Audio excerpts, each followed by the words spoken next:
Dear students, आज हम start करेंगे शपीरो रिएक्शन। अब शपीरो रिएक्शन में सबस्ट्रेट क्या होता है? इसमें सबस्ट्रेट होता है टॉसाइल हाइड्रोजोन। अब ये टॉसाइल हाइड्रोजोन क्या होता है ये अभी मैं आपको बाद में बताऊंगी। सबसे पहले देख लेते हैं इसमें हम क्या क्या चीज़ें यूज़ कर रहे हैं।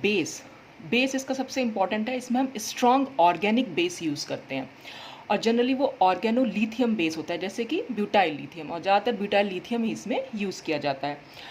प्रोडक्ट इसमें क्या बनता है? प्रोडक्ट बनता है लेस सब्स्टिट्यूटेड एल्कीन बनती है, जो कि काइनेटिकली स्टेबल हमारी प्रोडक्ट होती है, यानी कि काइनेटिक प्रोडक्ट बनता है इसमें। अब ये काइनेटिक प्रोडक्ट क्या होता है ये अब हम अभी थोड़ी देर में देखेंगे। और इसमें जो सबसे इम्पॉर्टेंट चीज़ है कि इसमें हमेशा बेस के 2 इक्वलेंट्स यूज़ किए जाते हैं।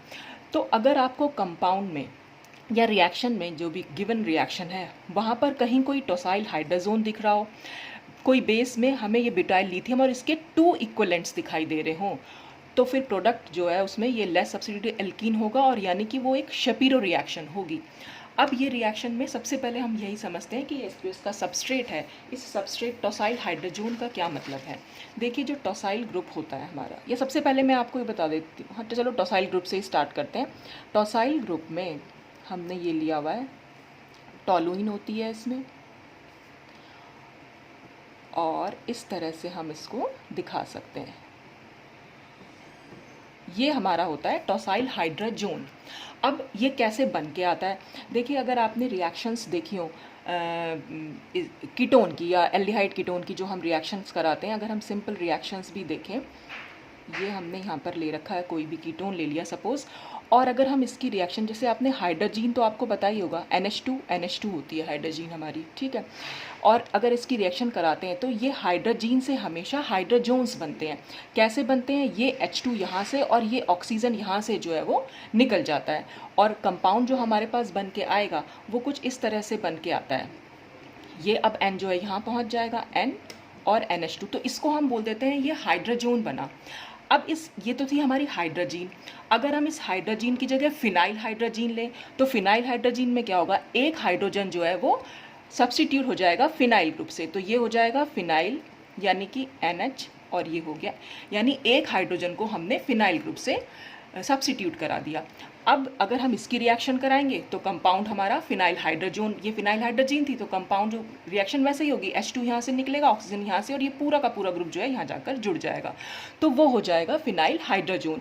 ऐसे ही हमारी टॉसाइल हाइड्रोजीन, जैसे हम बोल सकते हैं, जो हमारा टॉसाइल ग्रुप होता है, ये हमारा एक्चुअल में टॉसाइल हाइड्रोजीन हुई। टॉसाइल हाइड्रोजोन मैंने शुरू में गलत बोल दिया था, ये टॉसाइल हाइड्रोजीन हुई, और जब हम इसकी रिएक्शन कराएंगे किसी भी ये कीटोन या एल्डिहाइड से, तो क्या होगा? ये H2 और ये ऑक्सीजन जो निकल जाएगी, और ये पूरा का पूरा ग्रुप जो है यहाँ जाकर जुड़ जाता है। तो ये पर्टिकुलर ग्रुप जो है, इसको हम शॉर्ट में अगर हम लिखते हैं तो TS, यानी टॉसाइल हो गया ये, और NH और NH2, इस तरह से हम लिख देते हैं। जो टॉसाइल हाइड्रोजीन होती है उसका फॉर्मूला ये होता है। तो टॉसाइल ग्रुप जो होता है वो इस तरह से हम इस बना सकते हैं कि टॉलुइन के साथ हमने सल्फोनिक एसिड, एक्चुअली इसमें सल्फोनिक ग्रुप जुड़ा हुआ होता है, और उसमें हमने यहाँ पर इसको NH2 कर दिया, तो फिर इसमें जो है टॉसाइल हाइड्रोजीन इस तरह से बन के आती है, और फिर हम इसकी रिएक्शन कराएंगे तो टॉसाइल हाइड्रोजोन बन जाते हैं हमारे। तो ये तो हुए टॉसाइल हाइड्रोजोन, और बेस तो आपको पता ही, ब्यूटाइल लिथियम हमने ले लिया। अब ये लेस सब्स्टिट्यूटेड एल्कीन का क्या मतलब होता है? देखिए, अगर हम किसी एल्कीन की बात करें, सपोज हमने कोई भी एल्कीन ले ली, यहाँ पर एक नॉर्मल एल्कीन से अगर हम शुरू करें, तो नॉर्मल एल्कीन हमारी क्या होती है? बेसिक क्या होता है हमारा? इथीन बनती है हमारी, ठीक है। अब अगर हम इसका एक हाइड्रोजन कहीं पे सब्स्टिट्यूट करते हैं, सपोज मैं इसको यहाँ दिखा देती हूँ, इसको हम कैसे दिखा सकते हैं? ये है H, फिर यहाँ पर H, ये एक H और ये एक H, हम इसको इस तरह से लिख सकते हैं। अगर हम इसका एक H को सब्स्टिट्यूट करा दें किसी ग्रुप से, जैसे मिथाइल ग्रुप से सपोज हमने करा दिया, तो हम क्या करेंगे? CH3, C डबल बॉन्ड, ये सब कुछ तो वैसा ही रह जाएगा, ठीक है। फिर हम इस H को भी सब्स्टिट्यूट करा दें, तो ये CH3, ये भी CH3, ये H और ये H, फिर हम इसको सब्स्टिट्यूट करा दें, तो ये CH3, ये CH3, ये CH3 और ये H, और लास्ट में हम लास्ट वाले हाइड्रोजन को भी सब्स्टिट्यूट करा दें। ये इतना देख लीजिएगा आप, ठीक है। तो ये जो नीचे की साइड हम जा रहे हैं, इसका मतलब होता है कि सब्स्टिट्यूशन जो है वो बढ़ता जा रहा है। मोर सब्स्टिट्यूटेड और लेस सब्स्टिट्यूटेड में क्या, जैसे अगर हम लास्ट वाले का कंपैरिजन कर लें इससे कंपेयर करें, तो भाई ये हमारी लेस सब्स्टिट्यूटेड है और ये हमारी हाईली सब्स्टिट्यूटेड है। जो जितना सब्स्टिट्यूटेड होती है उसमें हाइड्रोजन का नंबर उतना कम होगा। डबल बॉन्ड वाले हाइड्रोजन का नंबर, डबल बॉन्ड कार्बन से अटैच जो हाइड्रोजन है उनका नंबर उतना कम होता चला जाता है। जितना ज़्यादा हाइड्रोजन होंगे वो लेस सब्स्टिट्यूटेड होगी, जितना ज़्यादा हाइड्रोजन हुए वो लेस सब्स्टिट्यूटेड होगी, और जितना कम हाइड्रोजन होंगे वो मोर सब्स्टिट्यूटेड है। तो ये मोर सब्स्टिट्यूटेड हुई। जैसे इसको और इसको कंपैरिजन करें तो ये मोर सब्स्टिट्यूटेड है, ये लेस सब्स्टिट्यूटेड है। इसको और इसको कंपैरिजन करें तो ये मोर सब्स्टिट्यूटेड है और ये लेस सब्स्टिट्यूटेड है। तो सब्स्टिट्यूशन से आप समझ ही जा रहे होंगे कि जितने भी एच हैं अगर हम धीरे धीरे करके इनको रिमूव करते जा रहे हैं तो वो हाईली सब्स्टिट्यूटेड है। तो हम यहाँ पर ये देख सकते हैं कि डबल बॉन्डेड कार्बन जो है और उससे जो हाइड्रोजन अटैच्ड है बस उसका नंबर आप काउंट कर लीजिए। जैसे यहाँ पर अभी 3 हाइड्रोजन है तो ये लेस सब्स्टिट्यूटेड है, यहाँ पर एक भी हाइड्रोजन नहीं है तो ये मोर सब्स्टिट्यूटेड हो गई, ये तो मोस्ट सब्स्टिट्यूटेड ही हो गई। जैसे अगर हम सपोज एक और मैं आपको एग्जाम्पल बता देती हूँ, ये हमने यहाँ पर इस तरह से एक एल्कीन ये ले रखी है, और अगर हम एक एल्कीन ये ले लें CH2CH और CH2CH3, तो इसमें ये तो है मोर सब्स्टिट्यूटेड और ये है लेस सब्स्टिट्यूटेड। ये हम कैसे बताते हैं, ये भी हम वही देख सकते हैं। देखिए एक तरीका तो ये जो मैंने आपको समझाया कि आपने सिर्फ हाइड्रोजन का नंबर, डबल बॉन्डेड कार्बन जो है और उनसे कितने हाइड्रोजन अटैच हैं। देखिए डबल बॉन्ड कार्बन ये है और इससे अटैच हाइड्रोजन यहाँ पर है 2, ठीक है। और यहाँ पर अगर हम देखें तो डबल बॉन्ड से यहाँ पर 2 हाइड्रोजन अटैच हैं और यहाँ पर हैं 3।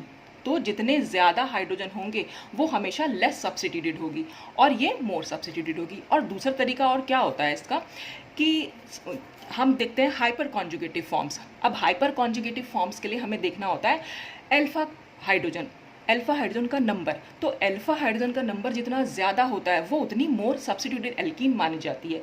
और उसमें हम अल्फा हाइड्रोजन कैसे देखेंगे, इसमें हमें क्या देखना होता है, डबल बॉन्डेड कार्बन से अटैच्ड कार्बन, ये भी अल्फा कार्बन है और ये भी अल्फा कार्बन है।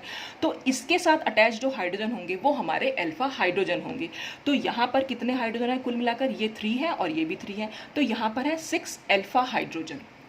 और अगर हम यहाँ देखें, यहाँ डबल बॉन्डेड कार्बन से इधर की साइड तो कोई कार्बन है ही नहीं, तो ये ही सिर्फ एक अल्फा कार्बन है। तो इस अल्फा कार्बन से कितने हाइड्रोजन अटैच्ड हैं, यहाँ पर है 2 अल्फा हाइड्रोजन।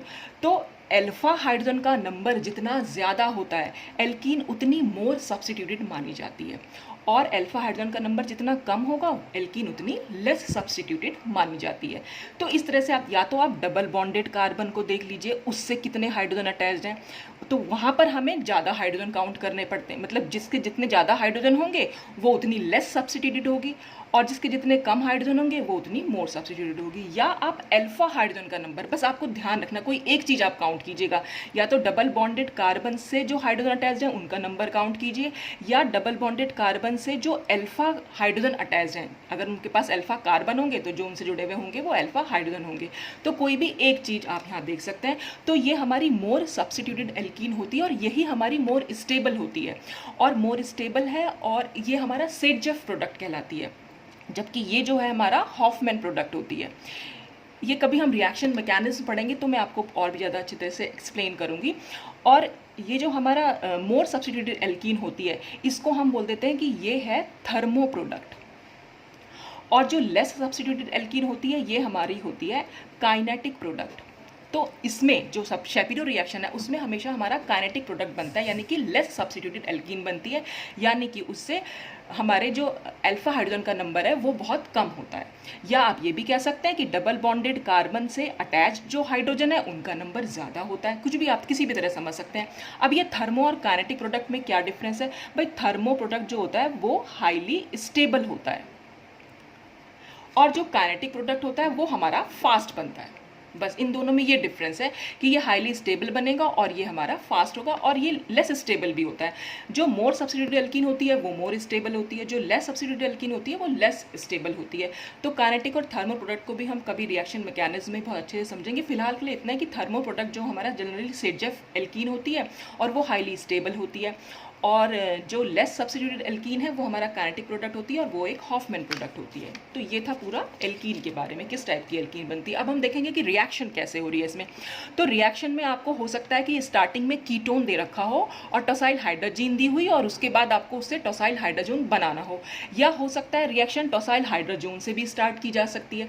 तो आप देख लेंगे कि वहाँ पर किस तरह से, अगर कीटोन दिया हुआ है तो आपको पहले टॉसाइल हाइड्रोजीन दी हुई होगी और फिर आपको टॉसाइल हाइड्रोजन बनाना पड़ेगा। तो ये आपका टॉसाइल हाइड्रोजीन है, ये हमारा कीटोन है। यहाँ से क्या होगा, ये H निकलेगा और ये ऑक्सीजन निकलेगा, वाटर निकलता ही है, और ये NNHTS जो है यहाँ पर जाकर ऐड हो जाएगा। तो ये जो कंपाउंड बना ये हमारा कहलाता है टॉसाइल हाइड्रोजन।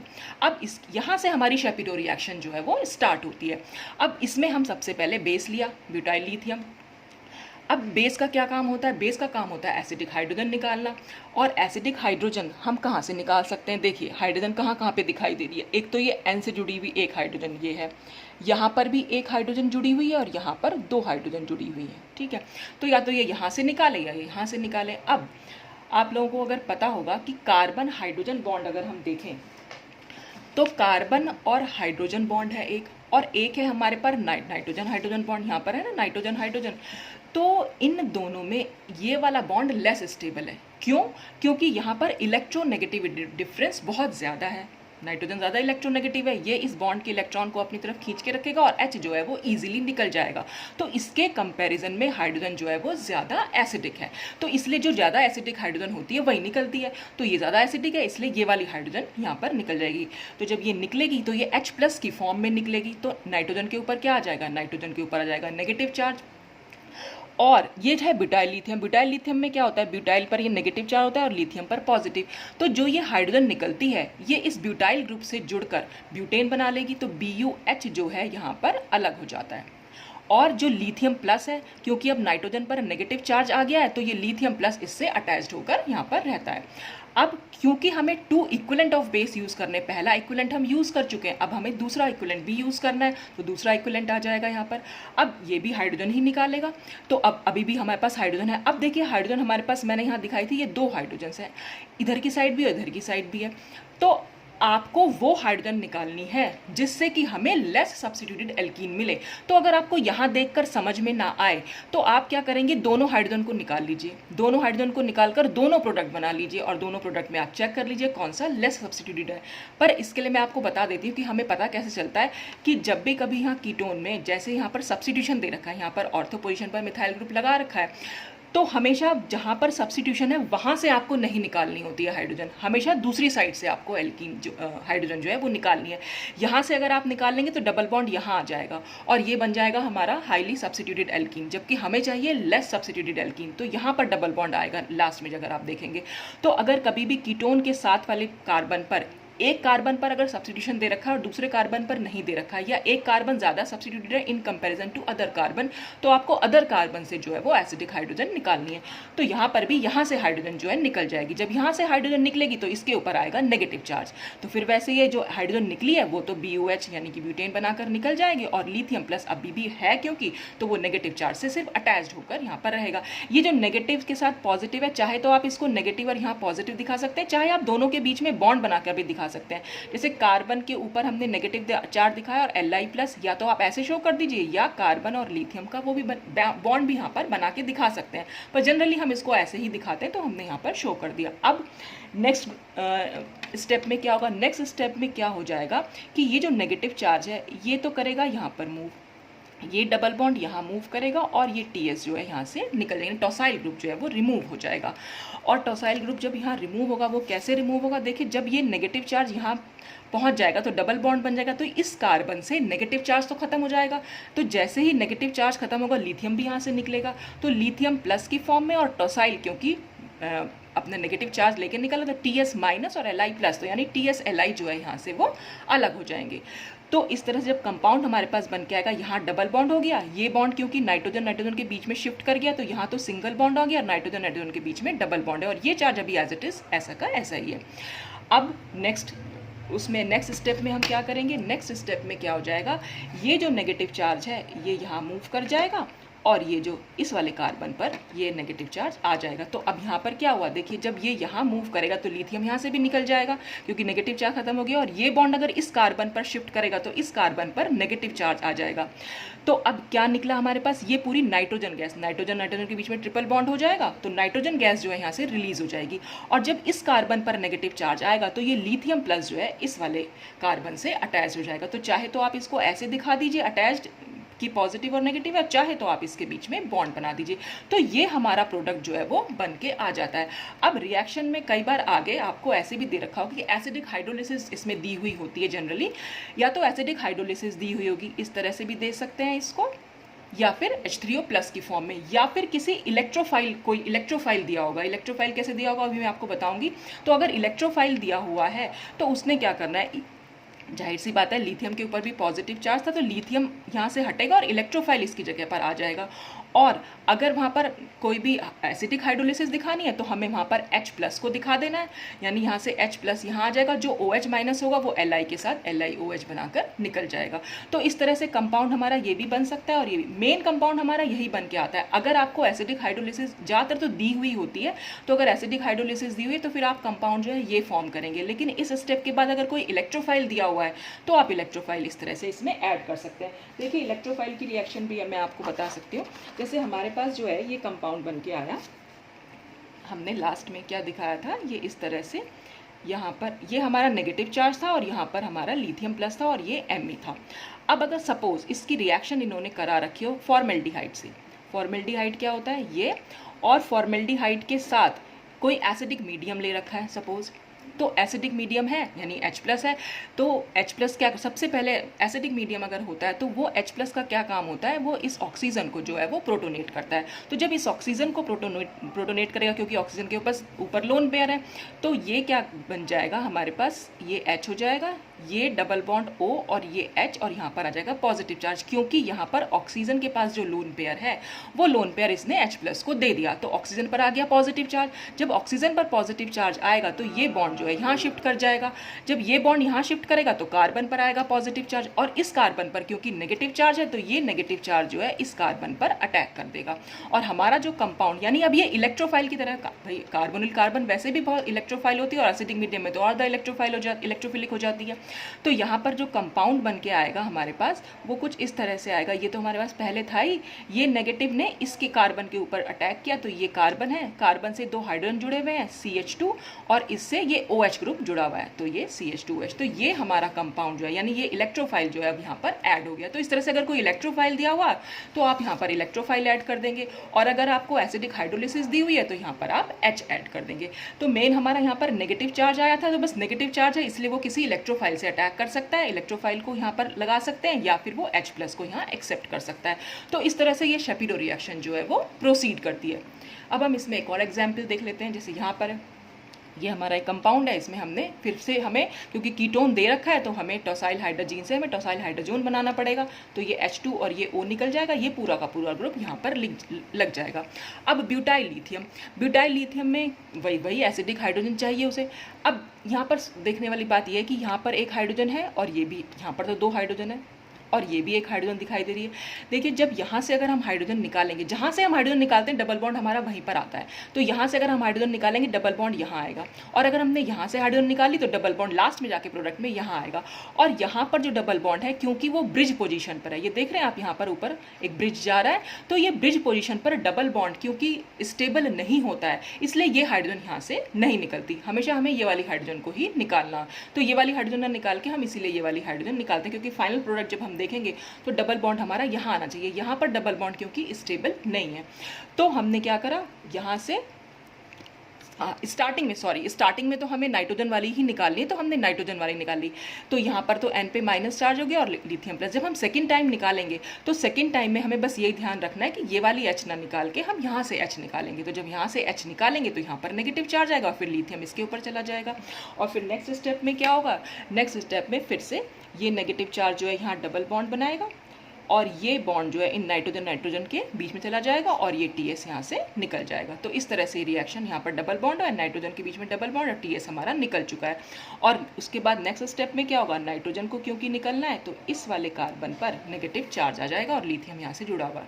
तो अगर यहाँ पर हमारे पास वही एसिडिक हाइड्रोलिसिस दी हुई है तो यहाँ पर हमारा H जुड़ जाएगा। और अगर जैसे सपोज कोई, मैंने अभी बताया आपको इलेक्ट्रोफाइल दिया, यहाँ पर जैसे एल्काइल हैलाइड दे रखा है, एल्काइल हैलाइड में R पे पॉजिटिव चार्ज है, X पे नेगेटिव चार्ज है, तो हमारा ये तो X तो निकल जाएगा, लीविंग ग्रुप है, R पे पॉजिटिव चार्ज बचा यानी इलेक्ट्रोफाइल है ये, तो ये इलेक्ट्रोफाइल है क्योंकि यहाँ पर नेगेटिव चार्ज है, तो इस R जो है यहाँ पर जाकर ये अटैच्ड हो सकता है। तो इस तरह से शेपिरो रिएक्शन को हम देख सकते हैं। तो इसमें आपको सिर्फ इतना ही देखना है कि डबल बॉन्ड से जब भी कभी सिंपल सी बात है कि ये जो हमारा कीटोनिक ग्रुप दिया हुआ है या यहाँ से भी अगर रिएक्शन स्टार्ट कर रखी है, अगर यहाँ पर Me ना होता तब तो आप कहीं से भी हाइड्रोजन निकाल लेते, फिर तो आपकी बन जाता। लेकिन अगर यहाँ पर Me यानी कि सब्स्टिट्यूशन दे रखा है, तो सब्स्टिट्यूशन देने का मतलब है कि वहाँ जहाँ सब्स्टिट्यूशन दे रखा है बस आपको वहाँ से हाइड्रोजन नहीं निकालने, या डबल बॉन्ड आपका वहाँ पर नहीं आना है, डबल बॉन्ड हमारा इस साइड जाएगा। और आप देख भी सकते हैं, अगर मान लीजिए डबल बॉन्ड में यहाँ से निकाल लेती, सपोज हाइड्रोजन वहाँ से निकलता तो डबल बॉन्ड हमारा यहाँ आता, ये हमारा प्रोडक्ट बनता। अब हमें इन दोनों में ये डिसाइड करना है कि लेस सब्स्टिट्यूटेड कौन सी और हाईली सब्स्टिट्यूटेड कौन सी है। तो दो तरीके मैंने आपको बताया था, इसमें जनरली जेड एल्किन बन के आती है। देखिए यहाँ पर H है तो ये जेड एल्किन बनी, जेड एल्किन का मतलब सिस एल्किन, तो दोनों हाइड्रोजन क्योंकि सेम साइड पर है तो यहाँ पर इसलिए हमारी जेड एल्किन कहलाती है। अच्छा, अब यहाँ पर और हम हाईली सब्स्टिट्यूटेड और लेस सब्स्टिट्यूटेड कैसे देख रहे हैं, क्योंकि यहाँ पर अगर आप देखें तो अगर आप डबल बॉन्ड वाले कार्बन से अटैच्ड हाइड्रोजन को गिन रहे हैं तो यहाँ पर आपके पास 2 हाइड्रोजन एटम्स हैं, ठीक है।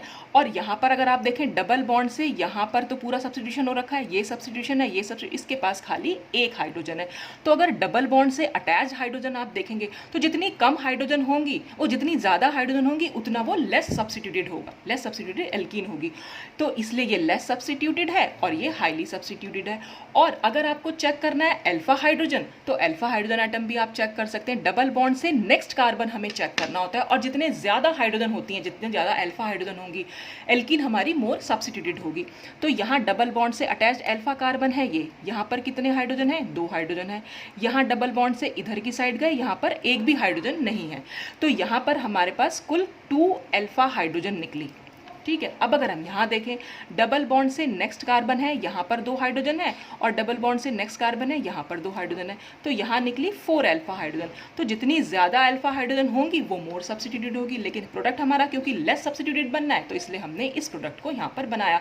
तो अगर आपको नहीं समझ में आ रहा कि एसिडिक हाइड्रोजन कहाँ से निकलनी है, तो आप दोनों प्रोडक्ट, दोनों तरफ से H निकाल के देखिए, दोनों प्रोडक्ट बना के देखिए, लास्ट में जो एल्कीन बनेगी बस आप वहाँ पर चेक कर सकते हैं। या तो आप अल्फा हाइड्रोजन के थ्रू अटैच्ड हाइड्रोजन के थ्रू चेक कर सकते हैं, या डबल बॉन्डेड वाले से चेक करना है। पर ये ध्यान जरूर रखिएगा कि अगर आप डबल बॉन्ड वाले कार्बन से अटैच इसको देख रहे हैं, ये वाली हाइड्रोजन को देख रहे हैं, तो आपको ज़्यादा हाइड्रोजन देखनी है लेस सब्स्टिट्यूटेड के लिए। और अगर आप अल्फा हाइड्रोजन को देखना है तो आपको अल्फा हाइड्रोजन के केस में आपको क्या करना है, अल्फा हाइड्रोजन के नहीं, मैंने गलत बोल दिया, फिर से डबल बॉन्ड से अगर आप अटैच देख रहे हैं तो आपको ज़्यादा हाइड्रोजन देखनी है, और अगर आप अल्फा हाइड्रोजन देख रहे हैं तो आपको कम हाइड्रोजन देखनी है। बस ये आप ध्यान रखिएगा। तो ये इन दोनों चीज़ों से आप कोई भी एक चीज़ आपके दिमाग में हो जाएगी, क्योंकि अगर दोनों रखेंगे तो फिर मेरी तरह ही कंफ्यूज हो जाएंगे, तो आपको कंफ्यूज नहीं होना है बिल्कुल भी। तो आप अल्फा हाइड्रोजन काउंट कर लीजिए, या फिर आप डबल बॉन्डेड से जो हाइड्रोजन अटैच है वो काउंट कर लीजिए। तो इस तरह से आप मोर सब्स्टिट्यूटेड और लेस सब्स्टिट्यूटेड एल्कीन में डिफरेंस कर सकते हैं। तो बस इसमें काइनेटिक प्रोडक्ट बनता है और लेस सब्स्टिट्यूटेड एल्कीन होती है। और टॉसाइल हाइड्रोजन से यानी रिएक्शन आपकी यहाँ से भी स्टार्ट हो सकती है और यहाँ से भी स्टार्ट हो सकती है। इस तरह से आप इस शेपिरो रिएक्शन को देख सकते हैं। तो आज के लिए बस इतना ही। नेक्स्ट वीडियो में हम अरेंजमेंट देखेंगे, पिनाकोल पिनाकोलोन रीअरेंजमेंट। तो थैंक्स फॉर वॉचिंग।